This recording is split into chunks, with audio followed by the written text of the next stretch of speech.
Cette horloge qui a été achetée dans un magasin d'ameublement me pose des soucis régulièrement, des segments complets disparaissent. Alors rassurez-vous, ça reste assez simple à réparer. Par exemple ici, le segment en bas à droite est complètement éteint. L'accès à l'intérieur de l'appareil est relativement simple, il suffit de dévisser quelques vis et un film qui permet de diffuser la lumière cache les différentes LED. L'ensemble des 5 LED est monté en parallèle, l'une d'entre elles est en court-circuit. Du coup, c'est tout le segment qui s'éteint. Personnellement, je vais utiliser une nouvelle LED, mais sachez que vous pouvez en récupérer facilement 5 directement dans l'horloge, vu que le segment en haut à gauche pour les heures n'affiche que 1 ou 2 et donc il n'est jamais utilisé. J'ai bien repéré la LED à remplacer.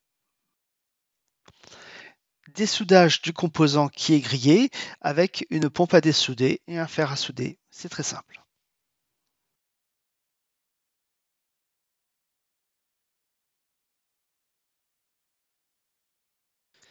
Extraction du composant, il faut souvent remettre un petit coup de fer à souder parce qu'il reste un tout petit peu d'étain qui le retient.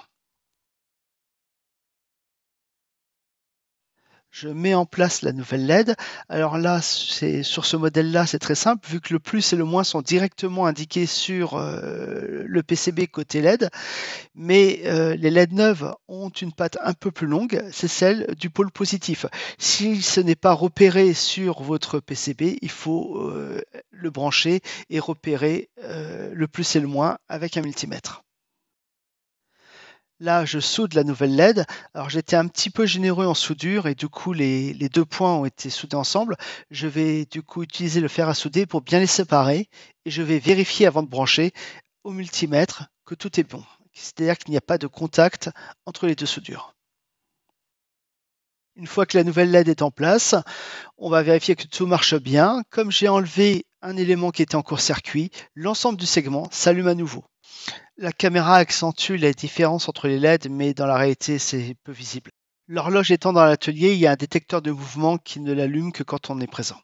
Merci pour votre attention et bonne réparation.